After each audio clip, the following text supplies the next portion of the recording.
Iranian people are so good. We have a culture and very big history. Why do you separate people?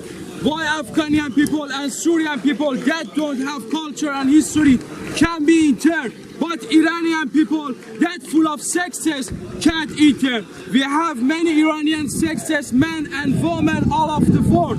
Iranian is a famous people in the world. We are Pakistanis. How long do you wait? 4 or 5 days.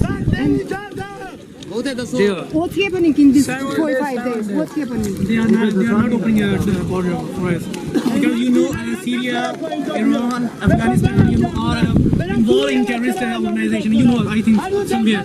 But how we fought Pakistani are helpless here. Already victim of terrorism. Why they do that? So we must. They are not going backward. They are going forward. Okay.